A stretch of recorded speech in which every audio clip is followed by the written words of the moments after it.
একটা সত্যি কথা বলুন তো, মাসের পর মাস কষ্ট করে জমানো টাকাটা যখন আপনি ব্যাংকে ফেলে রাখেন আর বছরের শেষে যখন দেখেন ইনফ্লেশন মানে দ্রব্যমূল্যের বৃদ্ধি আপনার লাভের টাকাটা সব খেয়ে নিয়েছে, তখন কেমন লাগে?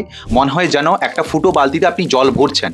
আপনি ভাবেন একদম ঝুঁকিহীন এবং সুরক্ষিত রিটার্ন যদি পেতে হয় তাহলে এই 5 থেকে 6% কিংবা খুব জোর হলে 7%।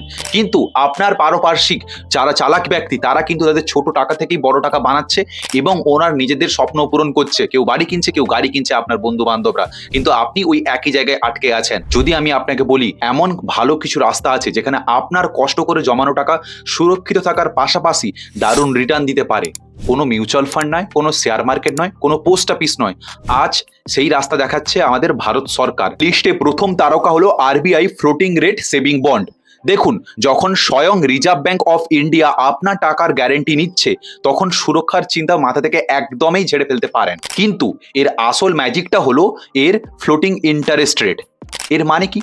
এর মানে হলো এর সুদের হার ফিক্সড নয়, এটা এনএসসির সুদের হারের সাথে লিঙ্ক করা থাকে আর তার থেকে সব সময় 0.35% বেশি সুদ দেয়। সরকার যখনই এনএসসির সুদ বাড়াবে তখন আপনার এই বন্ডের সুদের হারও আনুপাতিকভাবে বেড়ে যাওয়ার সম্ভাবনা থাকে। এবার আসি আরবিআই ফ্লোটিং রেট সেভিং বন্ডের ব্যাপারে। দেখুন, 2025-এর আপডেট অনুযায়ী বর্তমানে এর সুদের হার চলছে 8.15%-এর কাছাকাছি। আর সবচেয়ে ভালো ব্যাপার, প্রতি 6 মাস অন্তর আপনার সুদ সরাসরি ব্যাংক অ্যাকাউন্টে আপনার চলে আসবে। বুঝতে পারলেন? যে টাকাটা আপনি রাখবেন সেটা আপনি 6 মাস অন্তর কিন্তু এর ইন্টারেস্ট পাবেন। কারা বিনিয়োগ করতে পারবেন সেটা জানি চলুন। যে কোনো ভারতীয় নাগরিক, এনআরআই ছাড়া। ন্যূনতম বিনিয়োগ মাত্র 1000 টাকা দিয়ে আপনি শুরু করতে পারবেন। সর্বোচ্চ বিনিয়োগ কোনো সীমা নেই, আপনি যত খুশি রাখতে পারেন। আর লক ইন পিরিয়ড হচ্ছে এর 7 বছর। চলুন এবার জানি সেকেন্ড স্কিম। তা হলো খুব একটু ইন্টারেস্টিং। আপনি ভাবুন, আপনি একটা মসৃণ হাইওয়ে ধরে লং ড্রাইভে যাচ্ছেন। এই রাস্তাটা বানানোর টাকাই আপনারই দেওয়া। কেমন লাগবে? এই অনুভূতিটা আপনি পেতে পারেন এনএইচএআই ইনভার্টিং বন্ডের বিনিয়োগ করে। অর্থাৎ NHAI national highway authority of India এই বন্ড ছাড়ে। এই বন্ড স্টক মার্কেটেও লিস্টেড থাকে, কিন্তু এটা স্টক মার্কেটের ব্যাপারটা আলাদা। আমি এখানে এনএইচএআই ব্যাপারেই বলছি। জেনে নিই চলুন এর সুরক্ষার ব্যাপারে। এর রেটিং রেট হলো AAA, যা আপনি ইনভেস্টমেন্টের জগতে সবচেয়ে সুরক্ষা রেট হিসেবে বিবেচিত হয়। মানে এটার সুরক্ষা একদম 100% সেফ বলতে পারেন। রিটার্ন একটা নির্দিষ্ট সময়ের ছাড়া এই বন্ডগুলি বছরে প্রায় 8.50% পর্যন্ত রিটার্ন পাওয়া গেছে। আমি পুরনো ডেটা থেকেই বলছি, যা সম্পূর্ণ ট্যাক্স ফ্রি। হ্যাঁ, আপনি ঠিক শুনছেন, লাভের ওপর আপনাকে 1 টাকাও ট্যাক্স দিতে হবে না। এর ন্যূনতম আপনি ইনভেস্টমেন্ট করতে পারেন 10,000 টাকা, আর সর্বোচ্চ বিনিয়োগ এখানে আপনি 50 লক্ষ টাকা পর্যন্ত করতে পারেন। লক ইন পিরিয়ড 5 বছর। এবার আমি আপনাকে একটা কথা বলি, এটা কিন্তু এনএইচএআই একটা সিকিউর জিনিস। নেক্সট হচ্ছে 3 নম্বর কি। এবার আসছি সেই স্কিমটার কথায় যা দীর্ঘমেয়াদী ইনভেস্টমেন্টের মাধ্যমে একটা বড় অঙ্কের তালিকা বা বড় অঙ্কের একটি পারপাস আপনি তৈরি করতে পারবেন। হ্যাঁ, এটা আপনার কাছে ক্ষমতা আছে। আমি এমপিএস বা ন্যাশনাল স্কিমের কথাই বলছি। এবার এই স্কিমটা অবসর জীবনের আর্থিক পরিকল্পনার জন্য একটা গুরুত্বপূর্ণ অংশ হয়ে উঠতে পারে। আমি জানি না আপনার বয়স কত কিংবা আপনি কত এজের দেখছেন, বাট আমি সেই ভিউতেই বলছি কথাটা। আপনার টাকা এখানে ইকুইটি মানে শেয়ার বাজার বা কর্পোরেট বন্ড ও সরকারি যে বন্ড মিশিয়ে বিনিয়োগ করা হবে। এর ফলে লম্বা সময়ে এই রিটার্ন কিন্তু খুব দুর্দান্ত আপনি পেতে পারেন। এবারে আপনি এখানে ভাবতে পারেন যে শেয়ার মার্কেটে টাকা রাখছে মানে তাহলে আমার টাকাটা তো চোট হওয়ার চান্স আছে। আর এরম ধরনের কোনো ঘটনা এখনো অব্দি ঘটেনি, যেহেতু এখানে সরকার আছে। আর চক্রবৃদ্ধি সুধারে আপনি এখানে রিটার্নটা পাবেন। এখানে ট্যাক্সের সুবিধাটা জেনে নিন। এখানে আপনি আপনার আয়করের ধারা অনুযায়ী 80C এবং 80CC মিলিয়ে বছরে 2 লক্ষ টাকা পর্যন্ত ট্যাক্স ছাড় পেতে পারেন। লক ইন পিরিয়ডের ব্যাপারটা জানুন। এখানে এর একমাত্র শর্ত, আপনার বয়স 60 বছর না হওয়া পর্যন্ত আপনি এই টাকাটা তুলতে পারবেন না।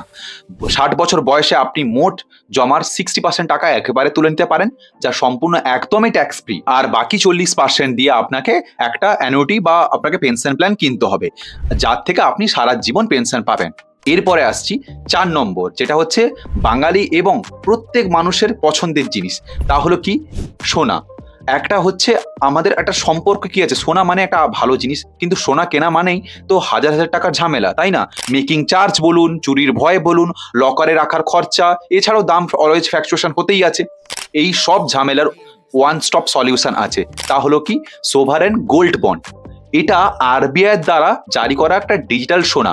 এর সুবিধাগুলো শুনলে আপনি অবাক হবেন। এক নম্বর, দাম বাড়ার লাভ। সোনার দাম যতটা বাড়বে আপনার ইনভেস্টমেন্ট বা বিনিয়োগের দাম ঠিক ততটাই বেড়ে যাবে। নাম্বার 2, অতিরিক্ত সুদ। এর ওপর সরকার আপনাকে প্রতি বছর আপনার যেটা ইনভেস্টমেন্ট করেছেন ওর ওপর 2.50% নির্দিষ্ট হারে আপনাকে সুদ দেবে। অর্থাৎ সোনার দাম যদি স্থিতিশীল থাকে তাহলে আপনি এই সুদ থেকে একটা নিশ্চিত আয় পাবেন। 3 নম্বর, ট্যাক্স একদমই নেই। 8 বছরের ম্যাচুরিটি পিরিয়ড শেষ হওয়ার পর আপনি যে টাকাটা লাভ করবেন তার উপর জিরো ক্যাপিটাল গেইন ট্যাক্স। হ্যাঁ, এটাই কিন্তু খুব মজাদার জিনিস। 4 নম্বর হচ্ছে কি, এর কোনো জিএসটি কিংবা মেকিং চার্জ নেই। যেটা আপনি সোনা কিনতে গেলেন দোকানে, মেকিং চার্জে আপনার অনেক টাকা চলে যায় এবং জিএসটিতেও। তাই এটা এই সোভারিন গোল্ড বন্ডে নেই। এবার আমার মতে ফিজিক্যাল সোনা না কিনে একটু স্মার্টলি আপনি ইনভেস্টমেন্ট করতে পারেন এসজিবি এই বিনিয়োগে।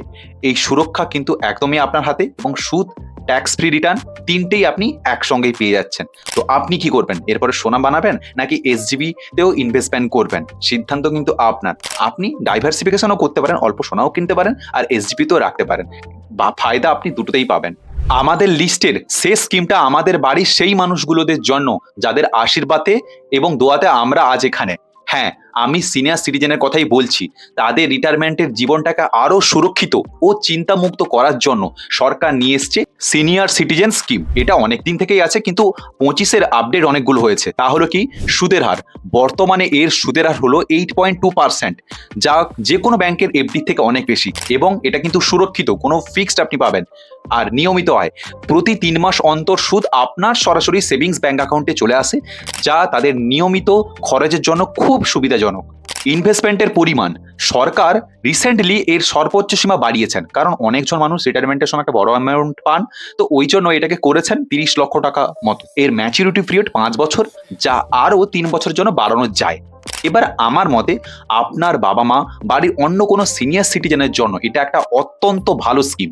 সুরক্ষিত, নির্ভরযোগ্য, ফিক্সড একটা ইনভেস্টমেন্টের বিকল্প হিসেবে আপনি দেখতে পারেন এবং প্রতি আপনি 3 মাস অন্তর একটা ইন্টারেস্ট রেট পেয়ে যাবেন। এখানে কোনো ভলাটিলিটি নেই মিউচুয়াল ফান্ড কিংবা আপনি শেয়ার মার্কেটের মতো। ঠিক আছে, তো একটাই কথা মনে রাখা খুবই জরুরি, এই ভিডিওটা আমি শুধুমাত্র এডুকেশন পারপাসেই বানিয়েছি, কোনো এখানে আর্থিক পরামর্শ নয়। যে কোনো ব্যাপারে আপনি স্কিমের বিনিয়োগ করার বা ইনভেস্টমেন্টের করার আগে আপনি আপনার ফাইন্যান্সিয়াল অ্যাডভাইসারের কাছে কনসাল্ট একবার নিয়ে নেবেন। ঠিক আছে, আর এবং সমস্ত কিছু নথি পড়েই করবেন। তো এই ছিল 5টি সরকারি স্কিম যেখানে আপনার টাকা সুরক্ষিত রাখার পাশাপাশি দুর্দান্ত রিটার্ন দেওয়ার ক্ষমতা রাখে। কারণ এখন আপনি সেভিংস ব্যাংক অ্যাকাউন্টে যদি টাকা রাখেন, আপনি 8% থেকে শুরু হচ্ছে, বিভিন্ন স্কিম বিভিন্ন দিচ্ছে, আমি আপনাকে দেখালাম। আশা করি আজকের এই ভিডিওটা আপনার ইনভেস্টমেন্টের সিদ্ধান্তকে অনেক ভালো করতে সাহায্য করবে। আপনার মতে এই 5টির মধ্যে কোনটা সব থেকে সেরা এবং কোনটাতে আপনি বিনিয়োগ করতে ইন্টারেস্ট রাখছেন বা বিশদ জানতে ইন্টারেস্ট, তাহলে আপনি কমেন্ট করতে পারেন এবং আপনি এই ভিডিওটি শেয়ার করতে পারেন আপনার পরিবারের সকলকে, যারা একদম ঝুঁকি ছাড়া স্টক মার্কেট কিংবা মিউচুয়াল ফান্ডে টাকা রাখার একদমই বিপক্ষে, ওদের জন্য। ওরা জানলে এটা কিন্তু অনেক উপকৃত হবেন।